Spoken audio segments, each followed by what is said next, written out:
Una de las imágenes que más tengo grabadas de esa presentación fue estar tocando, mirar para atrás y verlo a Papo con un balde tirándole agua hirviendo a otro balde que tenía hielo seco para hacer humo.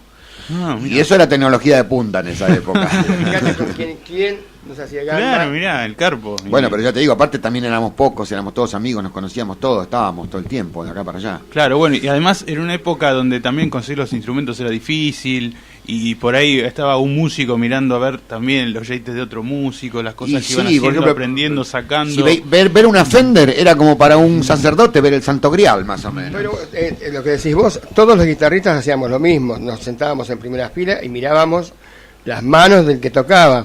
Para ver, donde veíamos algo nuevo, salíamos rajando a casa y lo aprendíamos. Claro. Y a esa altura, por ejemplo, vos, Adrián, y con la guitarra, y Ronnie con el bajo, tenían más de un instrumento, fueron consiguiendo más. ¿Cómo más de un instrumento? Yo pensé que tenía un bajo. Claro, un bajo. Yo había conseguido una guitarra que era única porque había sido fabricada por el doctor Cormillot, el padre del conocido, que tenía como hobby hacer guitarras. En una época, en Coronel Díaz y Las Heras había una cárcel, que no sé, en 1920, cuando se demolió. Y la puerta de la capilla se subastó, una puerta de madera maciza, que pesaba no sé cuántas toneladas, que tenía 120 años o más de estar estacionada ahí, era una madera. O sea, es que para una guitarra, para fabricarla, mínimo tiene que estar de 6 a 10 años estacionada la madera para que agarre el peso y se convierta en una cosa maciza. Bueno, esta tenía más de 100. Entonces él agarró esa guitarra, esa madera, y hizo guitarras, y una, mira que yo, que es maciza, de punta a punta. Entonces tener esa guitarra era un lujo para mí. Pero no se me ocurría tener otra porque no había forma. O sea, con esa guitarra, por ejemplo, tocabas en vivo, grabaste el disco. Grabé Super Ángel y te salió. Incluso también te tocó mucho tiempo, muchos años después, pero yo tengo noción de que los chicos, algo que se decía mucho entre los chicos del público era, los solos de Beethoven decían, no tienen ni Fender ni Gibson, pero ¿cómo suenan? Era por el sonido de esta viola. Y bueno, ¿cómo fue lo de... En Barrock yo tenía entendido que habían tocado en el Barrock 2 y en el 3. Así es. O sea, en el velódromo y después en las canchas auxiliares de Argentinos Juniors. O sea, para el 72, noviembre del 72, que tocaron ahí, que fue cuando se filmó la película Rock hasta que se ponga el sol. ¿El disco había salido? ¿Ya estaba a la venta? El disco salió en el 73. Claro, 73, sí. O sea, no me acuerdo. También... ¿Cuándo fue el Barrock? No me acuerdo. Si fue antes o después de eso, no me acuerdo. Claro, entonces, antes de que saliera el 73. disco. Noviembre del 72. ¿Y cómo fue? Pues ustedes, por suerte, sí están en la película. Está, bueno, Nirmana Kaya, está filmado, ahí en blanco y negro, con la imagen que se va negativo. ¿Cómo fue? No sé, porque estábamos todos en la película, en realidad. Sí. No, hay muchos grupos que tocaron que no quedaron registrados, por suerte ustedes sí. No había tanta gente. Estaban los que estaban moviendo. Nosotros éramos una banda que donde tocábamos, llenábamos y teníamos muchos seguidores. Obviamente el que organiza un festival así busca las bandas que tengan seguidores porque necesita público. Y nosotros éramos de las bandas que estábamos ahí, entre los que estaban arriba. Y por eso estuvimos. Ahora, lo distintivo es que nos fuimos dando cuenta muchos años después, es como tanto en el Festival Pinapo, el Barrock 1 o el Barrock 2, se tocaba sin monitoreo. No había monitores. Se tocaba con el sonido ambiente de los instrumentos y se tocaba con las voces, las que escuchabas de los amplificadores de las columnas que salían para afuera. Público. De ahí tenías que escuchar las voces. Así que se tocaba y sin embargo sonaba porque... Era muy rudimentario con respecto a la parte técnica de la música en vivo hoy, era todo muy rudimentario. Pero bueno, nos las arreglábamos bastante bien dentro de todo. Y estuvo invitado que tocaba el saxo ahí, sí, que se ve en la película. Chachi Ferreira, nosotros cuando grabamos Nirmana Kaya dijimos, acá necesitamos un saxo. Y llamamos por teléfono a la producción, en la compañía, y dijimos, necesitamos un saxo. Y ellos llamaron al sindicato de músicos y dijeron, manden un saxo. Y vino Chachi Ferreira. Y Chachi tenía una onda. Dijo, a ver cómo es. Y él mismo nos sugirió después algunos arreglos. Y después dijo, acá podría entrar un solo. Y metió solo una onda impresionante. Y era la onda que tenía, que le dijimos, mirá, vamos a tocar en el festival Barro. ¿Querés venir? Sí, dale, voy. Me pongo una camisa floreada, dijo. Y después se fue a tocar a Francia y allá yo porque el tipo no sé si aparte, yo con lo que me quedo de Chachi, aparte de que era un musicazo, la onda que tenía, va a ver, un tipo súper alegre, viste, para adelante. Bueno, en un momento sale de la batería José Luis González y entra Monín. Así es. Jorge Estuvo Lichtenstein. un par de años, ¿no? ¿Cuánto estuvo? Sí, estuvo un par de años. No grabó, o sea, no hay un disco grabado con él. Preparado un disco con él que se llamaba En los límites de la conciencia. Pero también en esos momentos hubo conflictos con la grabadora, entre ellos que Piris con Polygram, no sabemos, nosotros la parte política. Me parece también que fue uno de los momentos en los que faltaba, porque vos acordate que después de Super Ángel, en el 73 fue la guerra del Yom Kippur, y a partir de ahí yo tengo cierta noción de que hubieron muchos problemas con la OPEP, que hubo un embargo de petróleo, no había petróleo en el mundo, y el vinilo depende del petróleo, absolutamente. Entonces hubo muchos problemas para editar vinilos, y después, no me acuerdo bien por qué José Luis no estuvo con nosotros, y vino Monín y estuvo un par de años con nosotros, después Monín se fue a Venezuela también, volvió José Luis, pero en ese sentido muchos detalles yo no te puedo decir porque la verdad que no me acuerdo. Pero te puedo decir un detalle, que fue la única banda que tenía un baterista con un bombo de 28 pulgadas. ¿Qué tenía? ¿Unas dimensiones más grandes? Las dimensiones de las de Bonzo de Led Zeppelin. Él vio las dimensiones que tenía esa batería y dijo, yo quiero una así, y se la mandó a hacer. Solo el bombo, el tambor, todo era más grande. Todo era de las dimensiones de la batería. Y sonaba muy fuerte, hasta para ensayar era tremendo. De hecho, el tontón grande creo que era de 20 pulgadas, que era el tamaño de un bombo. ¿Y cómo fue ese disco que lo empezaron a grabar? Empezamos, pero... Los límites de la conciencia se llamaba. No creo que hayamos terminado ningún tema. Empezamos, grabamos bases, era bastante adelantado. Justamente el título representaba el disco, pero un disco no se graba un tema, se graban las bases, se van agregando cosas, y estábamos grabando las bases y es como que el conflicto que había llegó y se suspendió por una semana, se suspendió por otra, se fue suspendiendo. Y yo no me acuerdo si algo de ese material después terminamos derivándolo en Tercer Milenio. Puede que sí, no me acuerdo, la verdad. Yo te digo, nada de eso. En Tercer Milenio lo hicimos todo completo de vuelta, en la casita que estaba ahí atrás de la Perrera, para que conoce el barrio. Donde vivía José Luis. Sí, lo hicimos todo. Claro, todo. Venía Petty Gelach ahí también, que lo habíamos incorporado a la banda en ese momento. Que lo tuviste acá hace poco. Sí, también le pregunté por Tercer Milenio. Sí, pero el disco nació en la cocina de nuestra casa, donde nos sentábamos y armábamos las cosas, y después íbamos a esta salita y se las pasábamos a José Luis y a Petty. Y consultándote para cerrar con este disco que no fue... ¿ustedes conservan algo? ¿Alguna grabación? ¿Algún demo? ¿Algo? Nada. O sea, lo que llegaron a grabar esas bases fue en estudio, o sea que eso quedó en su momento para el sello y no se sabe si existirá. Más, Seba, te voy a decir una cosa. De todos los discos que grabamos, vos tenés más que yo. Y de ese disco que tenés curiosidad, después se incendió el depósito de Polygram, o sea que probablemente la cinta haya desaparecido. Y yo no... Mira, es extraño, yo me acuerdo de los temas después, Super Ángel, después de tantos años dijimos vamos a tocarlo, yo empecé y me los acordaba. Y de eso que grabamos ahí no me acuerdo nada. Mirá.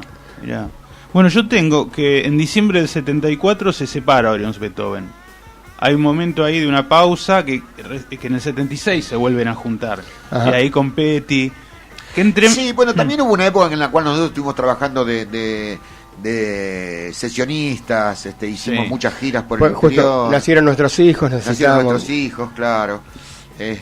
Claro, y de esa época, otra pregunta que les quería hacer, es que es cierto que grabaron un disco que tampoco sé si se editó con Richard Green, el tecladista. No, con Richard Green hemos trabajado mucho en giras. No me acuerdo si grabamos algo con Richard, ¿vos te acordás? No, con Richard Green no. Te puedo decir que yo grabé para Sergio Denis, para Raúl Aronson, para Silvestre algunas cosas, pero para Richard Green no lo recuerdo. Richard Green hizo algunas cosas con nosotros, lo que no me acuerdo es haber grabado, me acuerdo que hemos tocado con el hermano también, no me acuerdo, la verdad es que vos me preguntás cada cosa. Hemos armado bandas insólitas, en un momento habíamos armado, en uno de estos Impas, con Daniel Peyronel cantando.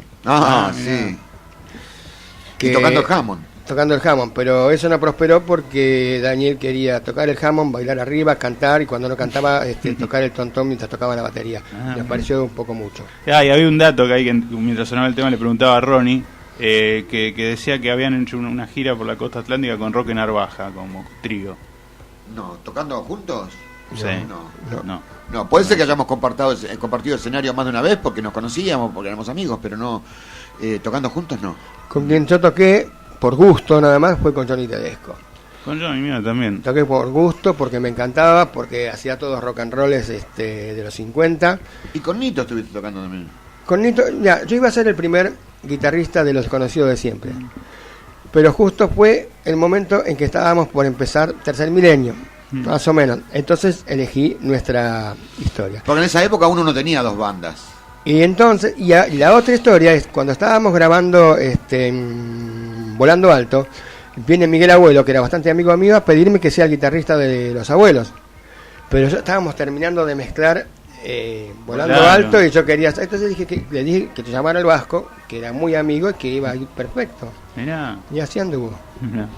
Bueno, entonces en el 76, Rearman Orions Beethoven, ahí todavía estaba en la batería... José Luis. Ahí había vuelto ya. Estaba José Luis, claro, ya había vuelto José Luis. ¿Y a Petty Gelache cómo lo convocan? Con Petty nos conocíamos de los años 70 del Instituto de Itela, de todos los recitales donde íbamos todos, a todos los recitales íbamos todos, nos conocíamos, éramos amigos, y aparte nos parecía que siempre nos gustó cómo cantaba, nos parecía que la voz de él era la adecuada. Pero para esos hay temas. una anécdota donde nos lleva a reconocer la voz de él. Petty era solista y cantaba en la onda de Porchetto o de Vivencia. Esa era la onda que él pelaba en un escenario. Una vez cuando fuimos a tocar a un espectáculo de la municipalidad de no sé si de Lomas, de Lanús, de Sarandí, hubo problemas de sonido, hubo problemas de que no vino gente, entonces se armó una banda para zapar. No sé quién estaba en la batería, él tocó el bajo, yo toqué la guitarra y empezamos a tocar un blues. Y vino Petty, y agarró el micrófono y empezó a cantar un blues con la voz que era totalmente diferente a la que cantaba siempre. Entonces cuando pasó un poco el tiempo y dijimos, che, ¿por qué no buscamos ¿viste Petty como cantó? Y quedamos en probar con Petty, probamos con Petty y le modificamos nosotros también charlando cómo queríamos. Claro, porque Petty no había tocado nunca en una banda todavía, era su primera experiencia. Pero aparte de los recuerdos que yo tengo de esa época, es que nos llevábamos muy bien. Viste que éramos una banda muy divertida, nos cagábamos de risa en los ensayos, sí. Eso son los mejores recuerdos que tengo. Y después, bueno, que hemos trabajado mucho, hemos hecho festivales, shows, tocábamos mucho. Y aparte, bueno, grabamos ese disco que a mí es uno de los que más me gusta. A mí también es uno de los que más me gusta. Claro, ya Orions Beethoven se había convertido en un cuarteto. Y bueno, 6 temas. ¿Cómo fue la preparación y la grabación esta vez? Pues ustedes habían tenido algunos problemas con el sello grabador. Pero era después, el mismo sello en que después volvieron a este sello, pero con unas condiciones... No, nunca nos fuimos de ese sello en realidad. Porque los límites de la conciencia también lo íbamos a grabar en ese sello. Teníamos contrato con ese sello. Los contratos eran todos para la compañía. Ellos nos tenían engrampados por 6 o 8 años, no me acuerdo, y nosotros si hacíamos algo lo teníamos que hacer con ellos. Sí, creo que tenías firmabas un contrato por 10 años y tenías otra opción a 5 años más, que la opción la tenían ellos, ¿no? Así que salía por ahí. Yo no recuerdo que nos hayan puesto limitaciones ni nada. Nos dejaron tranquilos también. Nos dejaron grabar. Sí, en ese sentido tuvimos toda la libertad del mundo musicalmente, artísticamente, para hacer las tapas, todo. No teníamos... Es más, nosotros que si queríamos grabar con una orquesta, nos ponían una orquesta, ¿viste? Realmente ni siquiera de guita nos hacían problemas. ¿En el mismo estudio también? Sí. En el mismo estudio. Con otro técnico. Pero con otro técnico y con otra consola, con otra mesa. Ya ahí creo que teníamos 16. 8 o 16. No sé, era chica también. No, pero ya teníamos más canales, me parece, ya era otra cosa. Sí, era otra cosa porque hay temas como en Hermano Silencio donde hay una superposición como de 6 guitarras que se va sumando, o sea que eso no se hubiera podido hacer. Yo creo que teníamos 16 canales. ¿Todas las guitarras que tocaste vos, Adrián? Sí. Bueno, encima teníamos al lado la casa de música Radaeli, que creo que ya no existe más, y cualquier cosa se nos ocurría, poner un Sancerro, un Vibraslap. Íbamos al lado y decíamos, che, ¿me prestás que estamos grabando? Sí, tomá, llevá lo que quieras. El Vibraslap, me acuerdo de ese. Y estuvimos rodeados de gente muy copada que nos ayudó mucho también. Sí. Acá en la contratapa se te ve Ronnie con un teclado. Con un órgano. Tocando un órgano. Me encanta. Sí, toqué órgano, incluso toqué los pedales. Los pedales de ese órgano los toqué con la mano en una parte, no me acuerdo en qué parte era. Me gustan los teclados.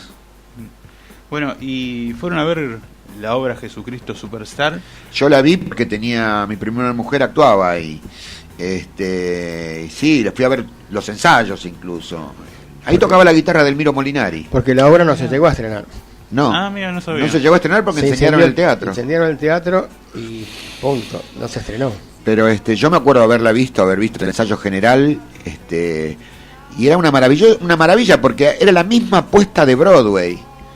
Era impresionante, y aparte, bueno, era con músicos en vivo, tocaba de Milo Molinari, tocaba la batería Lópezito, el bajo tocaba Emilio Valle, era una maravilla esa banda. Y después la gente que actuaba, estaban Valeria Lynch, Susan Ferrer, el Negro Rada, Fontova, qué sé yo, un elenco de la hostia. Seleccionado de capos. Sí. Claro, por ahí algunos que empezaban, otros que ya tenían sus años. Y algunos venían de hacer Hair también. Hubo un casting muy muy riguroso y los que Sí. eligieron fueron realmente, porque el que eligieron como Jesucristo era uno que no tenía tanta experiencia, Era un carnicero. pero que fue el quedaba, casting. pero quedaba y sacaba el personaje Y como cantaba pudo. como Ian Gillan el tipo. Claro, lo preguntaba esto porque tengo entendido que al ver la obra Jesucristo Superstar, vieron quienes cantaban el coro, entre las que estaba Valeria Lynch, que creo que no había grabado todavía. No, todavía no había grabado ella. Y fueron convocadas para grabar acá los coros en algunos Bueno, temas porque ahí de Tercer Milenio. mi ex mujer tenía un trío con Valeria Lynch y con Mara Lúa que grababan en todos los discos, trabajaban como sesionistas con ese coro. El coro sonaba como si fueran negras, las tres tenían el mismo vibrato, entonces laburaban mucho. Y ese coro salió de Jesucristo Superstar, con los coach americanos que las hicieron cantar así, ¿no? También, ¿no? Porque, bueno, ellas tenían las voces, pero yo lo recuerdo porque he ido a todos los ensayos y los veía trabajar, y la manera que tenían de trabajar estos yankees era fantástica. Así es como tenemos sus voces. Entonces, claro, cuando necesitamos un coro y ni lo dudamos, la llamamos a ella. Claro. Bueno, un poco, Adrián, contabas la anécdota de Charlie, que también grabó Melotron, ¿no? Sintetizador de cuerdas, sí, Melotron. Melotron, sí. Bueno, era un sintetizador de cuerdas, pero lo se llamaba Melotron. lo maravilloso es que ni siquiera escribió, ¿no? Él escuchó el tema y dijo, puedo meter, y metió de una el arreglo y quedó. Y además les preguntó si podía, si Sí. lo No, dejaban, incluso porque grabar, nosotros tocar. teníamos la idea de la frase musical que tenía que tocar, pero en determinado momento dijo, chicos, ¿qué les parece si pongo esto tan, tan, tan, tan? Sí, queda fantástico, dale. Sí, muy bueno. Y aparte vinieron todos, me acuerdo el día ese que vino Cutaya, vino, qué sé yo, un montón vinieron, la verdad. Venían todos, mira, por ejemplo, el solo de Amistades Desparejas lo hice con una Stratocaster que trajo el guitarrista de Plus, que se la acababa de comprar. Y yo te iba a tocar con mi guitarra, le digo, a ver, y me la prestó, y el solo lo hice con esa guitarra, con Julio Sáenz. Julio Sáenz. Y estaba Julio y Hugo Raca, que venían a curiosear, venía todo, venía Bueno, Willy Gardi, venía la gente del reloj. venía Eso todo el ocurría mundo. mucho. Yo me acuerdo de ver cuando se grabó Papo Blues 3, yo estuve en todas esas grabaciones. Cuando nosotros grabamos Hasta que salga el sol, que llamamos a toda la gente que había ahí para hacer el coro del final, estuvo hasta David Lebón. Ahí, viste, así que esas cosas ocurrían. A los todos Había íbamos a mucho los feedback estudios. con los músicos. Sí. había mucha todos comunicación. ustedes. O sea, ahora somos todos islas, ¿no? Pero en ese momento estábamos todos juntos. No se grababa tanto. Se grababa, Claro. el que estaba grabando era un acontecimiento, entonces era muy probable que los amigos fueran a ver, fueran a apoyar, a estar. Claro. Bueno, Bueno, aparte era lo que nos gustaba a todos. Claro. Había 2 estudios o 3, estaba Ion, TNT, y después recién se abrió Panda mucho después, Mucho después. pero no había otros estudios donde se No grababa. había muchos estudios, de grababan verdad. rock. ¿Cómo fue llevar al vivo Tercer Milenio? Tocarlo, presentarlo. También si hubo una presentación oficial. En realidad la pregunta tendría que ser cómo fue llevarlo al estudio, porque nosotros ya los temas los habíamos armado para tocar en vivo. Ah, o sea que ya lo venían tocando en vivo. Sí, claro. Sí. Ah. Y en estudio le agregamos algunos toquecitos que a veces venía algún invitado y los tocaba y a veces no, pero los temas ya estaban preparados con el pesto y la polenta necesaria para que, como estábamos, excepto saliera. las partes de los efectos de sonido, aunque algunos efectos de sonido también los hacíamos en vivo, porque me acuerdo que teníamos un oscilador que había hecho un tío nuestro que era ingeniero electrónico y nos había hecho un oscilador con el cual hacíamos algunos efectos de sonido en vivo, pero muchos de los efectos de sonido que hemos hecho en el estudio obviamente en vivo no los hacíamos otras cosas. Y les pregunto por la tapa, si se acuerdan de la sesión esta de... Con Jorge Finlay la hicimos esa tapa. Sí, pero esa tapa es idea de Ronnie, porque la compañía la sacó antes de terminarla. Esta tapa son las caras pintadas de plateado como si fuéramos robots, y él le había recortado las caras, las había adelantado y se veía adentro de cada cabeza un circuito como si fuera selectónico. Terminator, pero muchos años antes de Terminator. Esa era la verdadera original, pero la compañía quería sacar el disco ya por un momento de marketing y mandó la foto sin terminar. Porque no la pudieron idea terminar era la tener, idea. claro, tenerla como, bueno, lo que acaba de decir Adrián. Bueno, Mejor no lo podría haber dicho yo. Vamos a escuchar un tema de composición de Adrián que se llama Hermano Silencio. Ese es uno de los temas que más me gusta. ¿Y tiene algo que ver de hermano? No. No, Habla del tiene, silencio. no es con el hermano carnal, es el hermano del Hermano alma. del silencio. Claro. Perfecto. Lo vamos a escuchar. Es el tema que cierra Tercer Milenio. Ajá. 1977.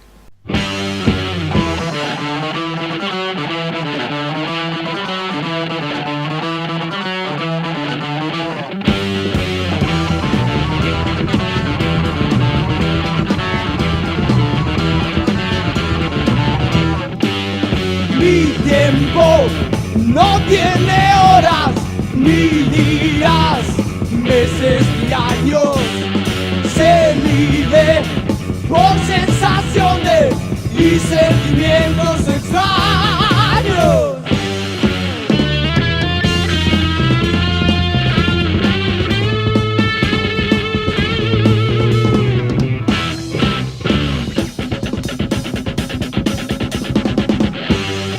Mi casa no tiene llaves, ni cerrojos, ni candados. Mi puerta siempre está abierta para compartir mi paz.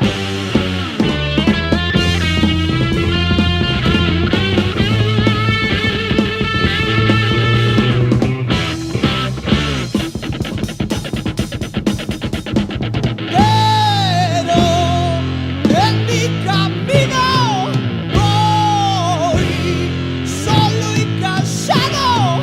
Soledad es mi amiga y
tiene llaves ni cerrojos.